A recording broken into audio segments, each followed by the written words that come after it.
అన్నదాత అన్నదాత మీ అన్నదాత చెమటోడ్చి ఆహారాన్నందించే రైతన్న అనునిత్యం నీ కండదండగా నిలిచే నేస్తం ఎవరన్నా అన్నదాత అన్నదాత మీ అన్నదాత.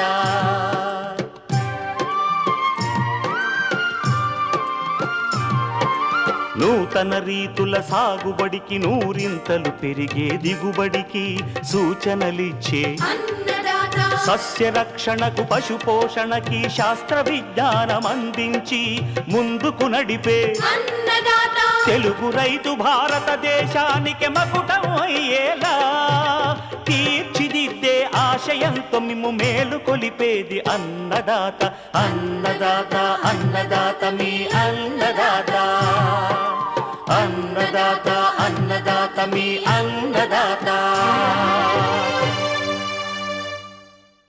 అన్నదాత ప్రేక్షకులకు నమస్కారం. ఈనాటి ముఖ్యాంశాలు: రబీ వేసవి అపరాల్లో పల్లాకు తెగులు నివారణ, చెరుకు పక్వత నిర్ధారణ నరకడంలో జాగ్రత్తలు, ఇంటి ఆవరణలో కూరగాయల సాగు ఆరోగ్యకరమంటున్న కృష్ణా జిల్లా ఆదర్శ రైతు. ఇంకా జై కిసాన్ వ్యవసాయ సమాచారం.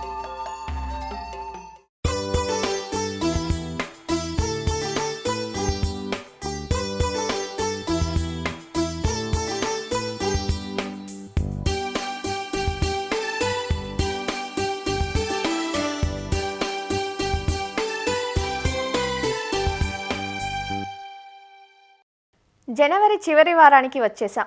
రాత్రిపూట ఉష్ణోగ్రతలు తక్కువగానే ఉన్నా పగటి ఉష్ణోగ్రతలు రోజు రోజుకు పెరుగుతున్నాయి. మారుతున్న వాతావరణ పరిస్థితుల్లో పంటల్లో చీడపీడల సమస్య పెరుగుతుంది. ముఖ్యంగా రబీలో వేసిన మినుము, పెసర వంటి అపరాల పంటల్లో తామర పురుగు, తెల్లదోమ వంటి రసం పీల్చు పురుగులతో పాటు పల్లాకు తెగులు బెడద కనిపిస్తోంది. వీటిని గుర్తించిన వెంటనే నివారణా చర్యలు చేపట్టాలంటూ సూచనలిస్తున్నారు విజయనగరం ఏరువాక కేంద్రం కోఆర్డినేటర్ డాక్టర్ కెల్లా లక్ష్మణ్. మన రాష్ట్రంలో దాదాపు ఒక 11 లక్షల ఎకరాల వరకు కూడా పెసర, మినుము వంటి అపరాలని రబీ కాలంలో పండించడం జరుగుతుంది. అయితే ఈ అపరాలలో మన రాష్ట్రంలో దిగుబడులు చాలా తక్కువగానే నమోదవడం జరుగుతుంది. వీటిలో ప్రధాన కారణం ఏంటంటే ఈ యొక్క అపరాలలో పల్లాకు తెగులు అనేది ప్రధానమైనటువంటి సమస్య. ఈ యొక్క తొలి దశలో ఈ పంటకు ఆశించినప్పుడు ఈ యొక్క ఆకులన్నీ పసుపు రంగుగా మారుకుపోయి కిరణజన్య సంయోగ క్రియ పూర్తిగా ఆగిపోవడం జరుగుతుంది. దానివలన పూత కూడా రాకుండా, పిందె కూడా కట్టకుండా దిగుబడులు పూర్తిగా తగ్గిపోయేటువంటి అవకాశం ఉంది. పిందె వచ్చిన తర్వాత పిందెలు వంకర వారిపోయి గింజ పూర్తిగా కట్టకుండా దిగుబడులు తగ్గేటటువంటి అవకాశం ఉంటుంది. కాబట్టి ఈ యొక్క పల్లాకు తెగుల్ని మనం సమర్థవంతంగా యాజమాన్యం చేసుకోవాలి. దీనికి సమగ్ర సస్యరక్షణ చర్యలు తప్పనిసరిగా పాటించాలి. పెసరలో అయితే పల్లాకు తెగుల్ని సమర్థవంతంగా తట్టుకునే రకాలు ఎల్జీజ్ 607 కానీ, ఎల్జీజ్ 630 కానీ వంటి రకాలను మనం విత్తుకోవాలి. అదేవిధంగా మినుములో అయితే మనకి ఎల్బీజీ 884 కానీ, ఎల్బీజీ 787 కానీ, అదేవిధంగా ఎల్బీజీ 904 కానీ, అదేవిధంగా టీబీజీ 104 వంటి రకాలని మనం విత్తుకొని ఈ యొక్క పల్లాకు తెగులు రాకుండా కూడా మనం పంటను పండించుకోవచ్చు. అయితే ఈ పల్లాకు తెగులు ప్రధానంగా గట్ల మీద ఉండే కలుపుకి మొదట ఆశించి ఆ కలుపు మొక్కల నుంచి రసం పీల్చే పురుగుల ద్వారా మొక్కలకు ఆశించేట అవకాశం ఉంటుంది. పల్లాకు తెగులే కాకుండా తామర పురుగుల ద్వారా ఈ యొక్క వైరస్ తెగులైనటువంటి ఆకు ముడత పురుగు కూడా వ్యాపించేటువంటి అవకాశం ఉంటుంది. కాబట్టి ఈ రెండు కూడా వైరస్ తెగుళ్ళు కాబట్టి రెండింటినీ కూడా సమగ్రంగా మనం యాజమాన్యం చేసుకోవచ్చు. పొలం గట్ల మీద ఎటువంటి కలుపు లేకుండా మనం ప్రధానంగా చూసుకోవాలి. ఎప్పుడైనా ఒకవేళ ఈ పల్లాకు తెగులు కానీ, అదేవిధంగా ఆకుముడత వంటి వైరస్ తెగులు ఆశించినప్పుడు 1-2 మొక్కలకు ఆశిస్తే ఆ మొక్కల్ని మనం పూర్తిగా పీకివేసి దూరంగా పారవేయడం అనేది చేయాలి. పల్లాకు తెగులు అయితే తెల్లదోమ ద్వారా వ్యాపిస్తుంది. అదేవిధంగా ఈ యొక్క ఆకుముడత అయితే తామర పురుగుల ద్వారా వ్యాపిస్తుంది. తెల్లదోమని ముందుగా మనం పసుపు రంగు జిగురట్ట ఎర్రలు అంటాము. ఇవి పొలంలో ఒక 20 వరకు కూడా ఎకరానికి పెట్టుకోవడం ద్వారా ఈ యొక్క తెల్లదోమలు వాటికి ఆకర్షించబడి అతుక్కోవడం జరుగుతుంది. ఈ యొక్క తామర పురుగుల్ని మనం కంట్రోల్ చేసుకోవడానికి నీలపు రంగు జిగురు అట్టలు, ఒక ఎకరానికి ఒక 20 వరకు కూడా అట్టలు పెట్టుకున్నట్లయితే తామర పురుగుల్ని మనం యాజమాన్యం చేసుకోవచ్చు. తర్వాత దశలో ఒకవేళ ఈ పురుగు ఉధృతి గమనించినట్లయితే తొలి దశలో ఈ యొక్క వేప నూనె 5 మిల్లీలీటర్లు కానీ 1 లీటర్ నీటికి చొప్పున కలుపుకొని కానీ పిచికారి చేసుకున్నట్లయితే ఈ యొక్క గుడ్లని పెట్టనివ్వకుండా పురుగుల్ని చాలా వరకు మనం కాపాడుకోవచ్చు.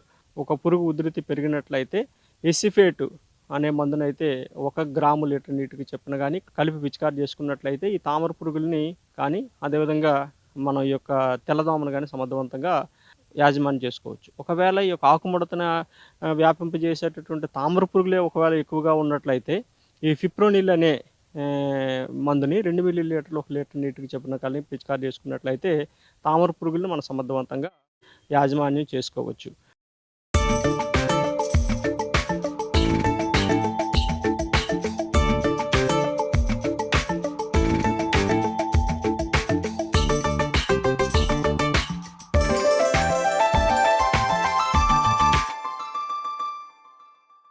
దీర్ఘకాలం పాటు భూమిలో ఉండే వాణిజ్య పంట చెరకు. బాగా పక్వానికి వచ్చిన చెరకును నరికి గానుగా ఆడినప్పుడే అధిక పంచదార, బెల్లం దిగుబడిని పొందగలం. పక్వానికి రాని తోటలు నరికితే రసనాణ్యత తక్కువగా ఉండి దిగుబడులకు నష్టం వాటిల్లుతుంది. చెరకులు స్వల్ప, మధ్య, దీర్ఘకాలిక రకాలు సాగులో ఉన్నాయి.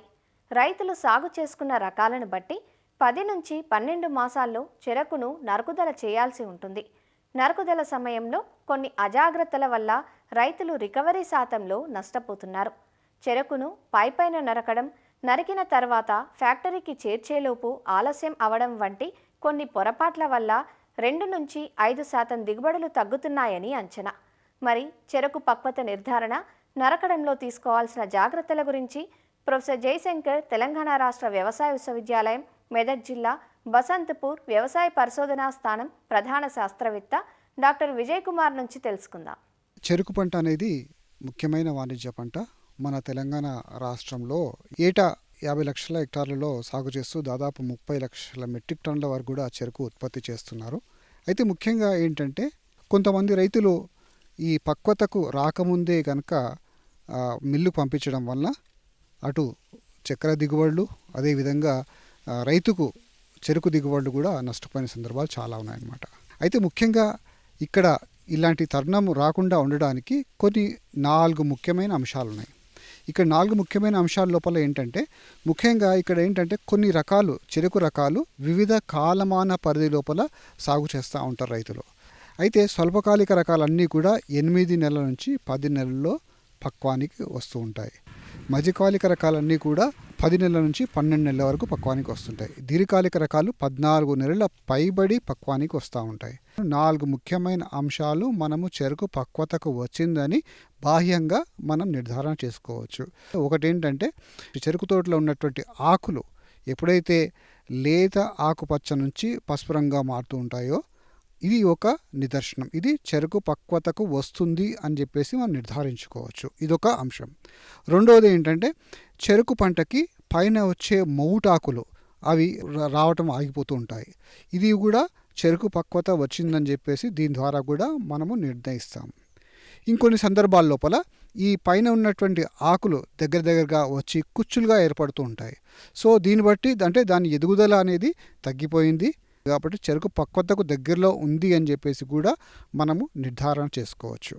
ఇక 4వది ఏంటంటే ఈ చెరుకు రకాల లోపల పూత అనేది మనం గమనిస్తూ ఉంటాం.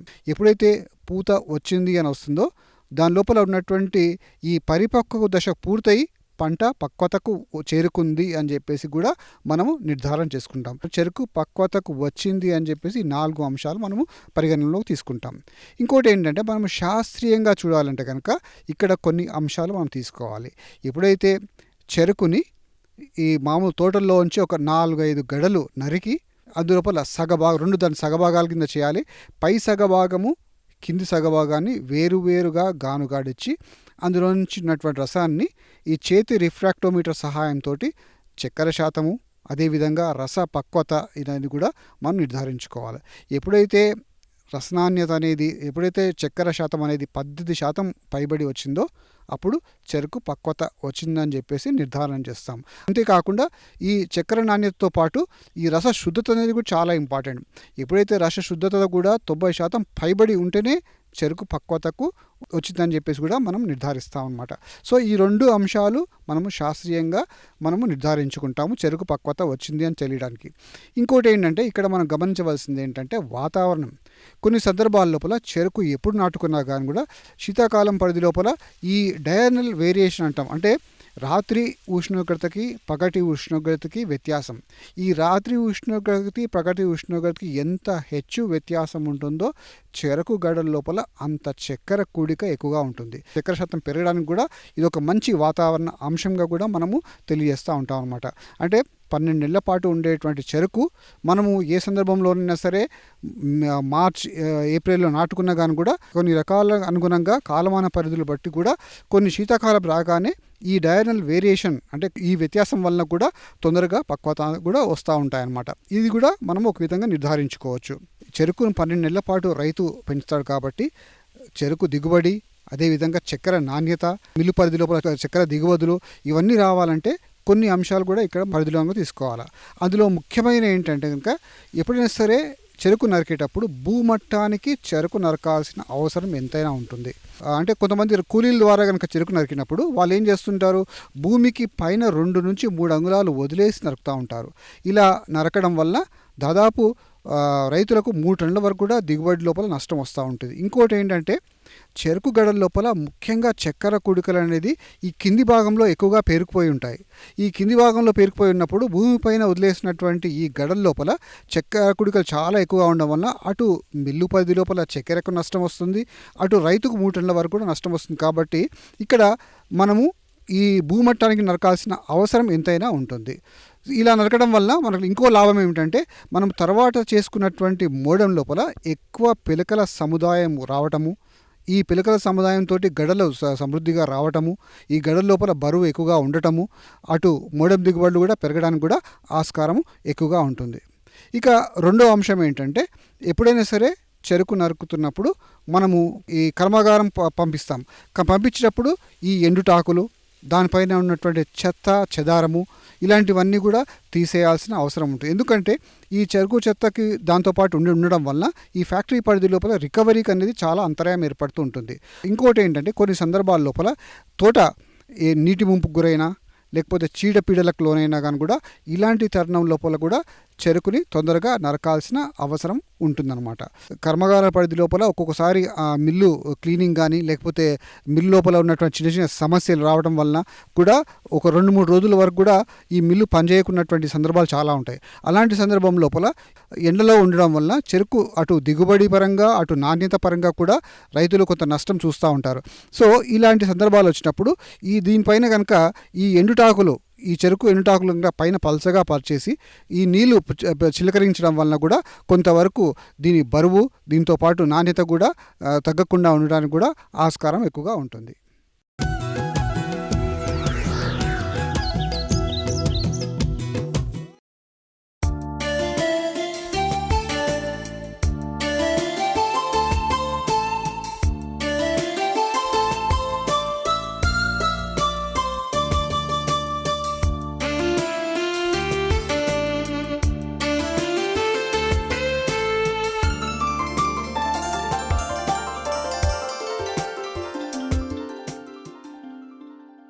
రసాయనాలు లేని స్వచ్ఛమైన ఆహారం తినాలని ప్రతి ఒక్కరికి ఉంటుంది.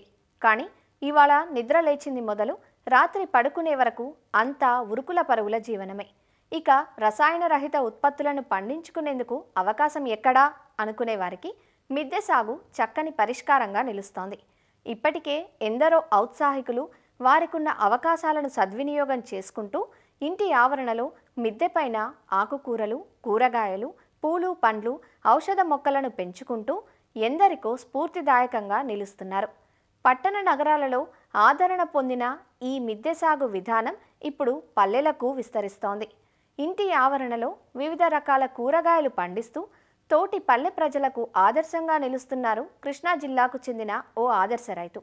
వారెవరో ఎంత విస్తీర్ణంలో ఏ ఏ కూరగాయలను పండిస్తున్నారో మీరు చూడండి.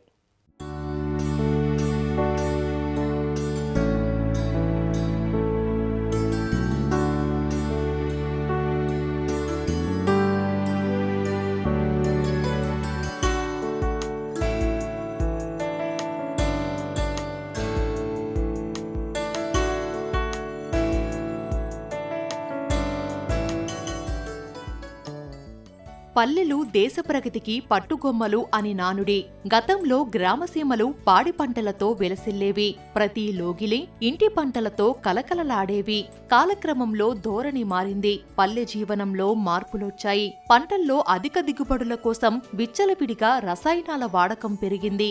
ఈ విపరీత ధోరణి ఆరోగ్యానికి చేసే కీడును గుర్తించాక ఎందరో రైతులు ప్రకృతి సాగు బాట పట్టారు. అలాంటి వారిలో ఒకరే ఇప్పుడు మీరు చూస్తున్న జొన్నలకట్ట పిచ్చేశ్వరరావు. కృష్ణా జిల్లా మోపిదేవి మండలం రావివారిపాలెం గ్రామంలో వరి, మినుము పంటలను సాగు చేస్తుంటారు. సాగులో ఈయన ఆచరిస్తున్న విధానాలు సాధించిన అధిక దిగుబడులతో ఆదర్శ రైతుగా పేరు పొందారు. వ్యవసాయం చేస్తున్నా కూరగాయల కోసం మార్కెట్లో కొనుగోలు చేయాల్సిన పరిస్థితి. అవి రసాయన మందులతో నిండిపోవడాన్ని గుర్తించి పెరట్లో కూరగాయల పెంపకం చేపట్టారు. ఎలాంటి రసాయనాలు వాడకుండా నాణ్యమైన ఉత్పత్తులను పండిస్తున్నారు. మిరప, క్యాబేజీ, క్యాలీఫ్లవర్, సొర, బీర, దోస, చిక్కుడు, కొత్తిమీర, పాలకూర, బచ్చలికూర, టమోటా, వంగ, బెండ, కంద, చామదుంప, మామిడి అల్లం, పసుపు ఇలా అన్ని రకాలను పండిస్తూ తోటివారికి పంచుతానని ఎంతో ఆనందంగా చెబుతున్నారు జొన్నలకట్ట పిచ్చేశ్వరరావు. నేను రైతు వ్యవసాయ కుటుంబంలో మా తండ్రి దగ్గర నుంచి వ్యవసాయ కుటుంబం రైతు వ్యవసాయమేను. అయితే మొదటి నుంచి కూడా వ్యవసాయం మీద మక్కువతో కొంతవరకు చదువుకుని కూడా తర్వాత వ్యవసాయం కూడా అభివృద్ధి పండిస్తూ నేను ఆదర్శ రైతుగా ఉత్తమ రైతుగా కూడా అవార్డులు తీసుకున్నాను. వ్యవసాయంతో పాటు ఇంటి దగ్గర మరి మనకు కావాల్సిన కూరగాయలు కానీ అటువంటివన్నీ కూడా మరి కూరలు ఇటువంటివి కూడా మన కిచెన్ గార్డెన్ ఇంటికి పరిసర ఉన్న ఖాళీ స్థలంలో అన్ని రకాల కూరగాయలు కూడా క్యాబేజీ, కాలీఫ్లవరు, మిర్చి సీజన్ల వారీగా పొట్ల, బీర అయినాక చిక్కుడు ఆ పందిరి మీద, చామదుంపలు, కంద, కోరిచిక్కుడు ఇవే కాకుండా వృక్షపంట మామిడి, జామ, నిమ్మ అన్ని రకాల పంటలు కూడా మనకు కావాల్సినవి అన్నీ కూడా మా తోటలోనే పెట్టుకుని మాకు ఉన్న 15 సెంట్ల స్థలం ఇంటి స్థలం పోను మిగిలిన 5-6 సెంట్ల స్థలంలో అన్ని రకాల కూరగాయలు కానీ పండ్ల మొక్కలు కానీ అన్నీ పెంచుకుని నా అవసరంలో పోను మరి మా పక్క రైతులకు ఇళ్ల పక్కన అందరూ కూడా కూరగాయలు ఇస్తూ ఉంటాం. సొరతేగ ఇప్పుడు కనీసం 10 సెంట్ల నేలలో పాకి విపరీతమైన కాపు కాస్తూ ఉంది. బెండ సీజన్లో బెండ, ఎర్రబెండ, మామూలు పచ్చబెండ రకరకాల బెండలు కాయించాము. అవి అయిపోయిన ఆకుకూరలు కొత్తిమీర కానీ, పెరుగు తోటకూర కానీ, బచ్చల కూర కానీ, పాలకూర కానీ అన్ని రకాల ఆకుకూరలు కూడా మా దొడ్లో ఉన్నాయి. పళ్ళ మొక్కలకు వచ్చేతలకి నిమ్మ, మనకు కావాల్సిన జామ, మామిడి, యాపిల్, బేరు మరి అదే కాకుండా దానిమ్మ మన కాయదంటారు. మా దొడ్లో దానిమ్మ మొక్క పెడితే నాకు మంచి కాయలు కూడా వచ్చింది. నాకు మంచి కాపు కాసింది. రోజు ఒక అరగంట సేపు శ్రమ చేస్తే మనకు ఆరోగ్యంగానే ఉంటుంది. మనం మేలు రకమైన కూరగాయలు మన ఆహార పదార్థాలను మనం తీసుకుంటాం. బయట కూరగాయలు కొనాలంటే వాడు పురుగు మందులు కానీ విషపూరితమైనవి చేసి రసాయనిక ఎరువులు విపరీతంగా వాడి అవి మన నిల్వ కూడా ఒక రోజు తెచ్చి ఒక రోజు పెట్టుకుంటే కుళ్ళిపోవడం జరుగుతుంది. అయితే మేము మందులు కానీ ఏ రసాయనిక ఎరువులు సూపర్ కానీ భాస్వరం నత్రజని ఎరువులు వాడము. ఎప్పుడైనా ఉంటే వేప కషాయం లాంటిది కానీ, వేపాకు కానీ, గానకాకు కానీ నానబెట్టి ఉడకబెట్టి ఆ రసం కొంచెం జల్లుతూ ఉంటాము. మేము వేసవికాలం మేము ఏం చేస్తామంటే పశువుల ఎరువు, మాకున్న పశువుల ఎరువు మేము నెలలో వేసి కడిగి దున్నుకుంటాము. అదే ఎరువులు మాకు సరిపోతూ ఉంటుంది. మరి సంవత్సరం కానీ మళ్ళీ కొత్త పంట వచ్చేసరికి మళ్ళీ పశువులు ఎరువు వేసి మళ్ళీ ప్రిపేర్ చేసుకుని మరి ఈ పంటలకు కావాల్సిన విత్తనాలు కూడా సొర్రమని, బేరమని, కాకరమని, చిక్కుడమని, బెండమని, మరి ఆకుకూరలు ఇవి కూడా కావాల్సిన విత్తనాలు మా చెట్లే మేము తీసుకొని దాచుకుని మళ్ళీ ఎప్పుడు సంవత్సరానికి ఉపయోగించుకుంటూ ఉంటాం. దానివల్ల ఏంటంటే మాకు నచ్చి మేలు రకమైన విత్తనాలు ఇంకో సంవత్సరానికి కూడా మాకు అవి ఉంటాయి. మనం అదే బయట కొంటే ఒక విత్తనం తెచ్చి మొలవు, మన విత్తనం నిరుత్సాహపడాల్సి వస్తుంది. అందుకే మన విత్తనం మనం అయితే జాగ్రత్తగా దాచుకొని మరి కాయ సైజులు కూడా మనకు తెలుస్తాయి. పొట్లకాయ నేను కాయించాను, నా ఎత్తు పొట్లకాయ 6 అడుగుల పొట్లకాయలు వచ్చినాయి. అవి కూడా విత్తనాలు తీశాను. మరి చామదుంప కూరగాయలకు వచ్చేసరికి సంవత్సరానికి సరిపోని మా దొడ్డు దుంపలు మేమే పండించుకుంటాము. గ్రామం వారీగా చూసుకుంటే అందరూ కూడా రైతులుగా ఉంటారు. ఇళ్ల ముందు ఖాళీ స్థలాలు అవి ఉంటాయి చక్కగాను. అసలు ఆయన దొడ్లో పూలు కానీ కూరగాయలు కానీ లేని రకం అంటూ లేదండి. అన్నీ చక్కగా చాలా ఓపికగా శ్రద్ధగా చక్కగా పండించారు ఆయన. చాలా ఆనందంగా ఉంది. కూరగాయలు తినాలంటే గబగబా రోడ్డు మీదకి వెళ్తున్నాం, ఆ షాపుల్లోకి వెళ్తున్నాం, కొనుక్కొచ్చేసుకుంటున్నాం. అట్ట కాకుండా ప్రతి ఇంట్లోనూ మనం తినటం కోసమైనా మన ఇంట్లో మన దొడ్లో మనం పండించుకోవాలి కూరగాయలు అనే దృక్పథం ప్రతి ఒక్క వ్యక్తిలోనూ కలగాలండి. ఆరోగ్య సమస్యలు కూడా రాకుండా ఉంటాయి అనేది నా అభిప్రాయం అండి. మంచి మంచి కూరగాయలు పండించుకుంటూ మనం రోజు ఈటీవీ రైతు దాంట్లో చూస్తున్నామండి. చాలా బాగా ఆనందంగా ఉంటుంది నాకు.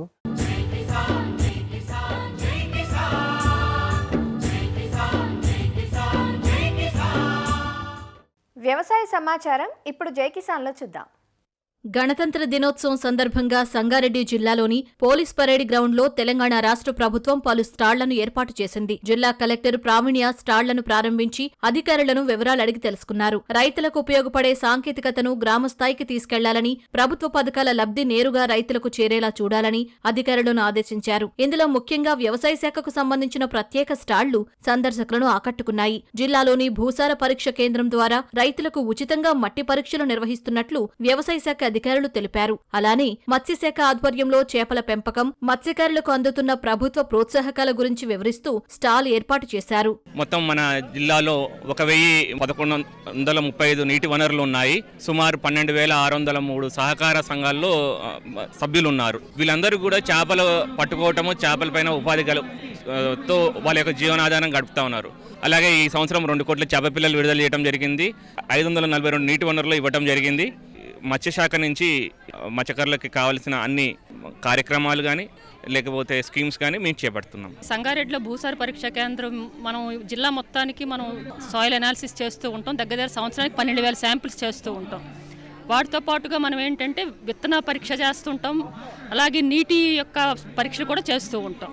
ఈ స్టాల్లో ముఖ్యంగా పెట్టినవి ఏంటంటే సంగారెడ్డి జిల్లాలో ఎటువంటి నేలలు ఉన్నాయి, వాటి యొక్క లభ్యత ఎలా ఉంది అని మనం ఇట్లా పిక్చర్స్ ద్వారా చూపించడం జరుగుతుంది. సాగు రంగంలో డ్రోన్ వినియోగం రోజురోజుకు పెరుగుతోంది. కూలీల కొరతను తగ్గించి సమయం ఆదా చేసే డ్రోన్ల సమాచారాన్ని రైతులకు తెలియజేసేలా స్టాల్ ఏర్పాటు చేశారు. అలాగే ఉద్యాన శాఖ ఆధ్వర్యంలో అమలవుతున్న పలు పథకాలు, సూక్ష్మ నీటి వినియోగం, బీమా అమలు వంటి వాటి గురించి రైతులకు తెలియజేశారు. మా ఇఫ్కో నుంచి రైతులకి డ్రోన్ సర్వీసు అందుబాటులో ఉంటుంది.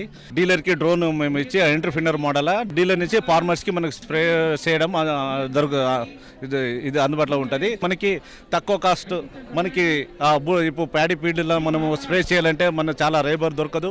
దీంట్లో మనం డ్రోన్ ద్వారా తీసుకుంటే ఒక కనిష్టం అంటే 6 నుంచి 7 నిమిషాల వరకునే మనకి ఒక ఎకరే సరిపోతుంది. ఇది గణతంత్ర దినోత్సవం సందర్భంగా ఇక్కడ డ్రిప్ ఇరిగేషన్ యొక్క నమూనాను ఏర్పాటు చేయడం జరిగింది. మన తెలంగాణ ప్రభుత్వం నుండి డ్రిప్ ఇరిగేషన్కి గాను రైతులకు సబ్సిడీ అందుబాటులో ఉంది. SC/ST రైతులకు వచ్చేసి 100% రాయితీ అందుబాటులో ఉంది. అదేవిధంగా BC మరియు చిన్న సన్నకారు రైతులకు 90% సబ్సిడీ, అదేవిధంగా పెద్ద రైతులు కానీ జనరల్ రైతులకి 80% సబ్సిడీ ఉంది. జిల్లాలో సుమారుగా 33 ఎకరాల్లో మనకు ఉద్యాన పంటలు సాగులో ఉన్నాయి. వాటిలో ముఖ్యంగా మామిడి సుమారుగా 18,000 ఎకరాల్లో సాగులో ఉంది. ఈ సంవత్సరం నుంచి మనకు ఆయిల్ పామ్ కూడా జిల్లాలో ఇతోధికంగా సాగు చేస్తున్నారు. ఈ సంవత్సరం ఇప్పటివరకు 1350 ఎకరాల్లో ఆయిల్ పామ్ను నాటడం జరిగింది. ఇప్పుడు ముఖ్యమైనటువంటిది ర్యాడ్ అంటాము, అంటే రెయిన్ ఫెడ్ అగ్రికల్చర్ అనేది కూడా ఒక స్కీమ్ వచ్చింది. దీని ద్వారా జిల్లాలో మనం కూరగాయల సాగును ప్రోత్సహించాలనే ఉద్దేశంతో ఈ స్కీమ్ తీసుకురావడం జరిగింది.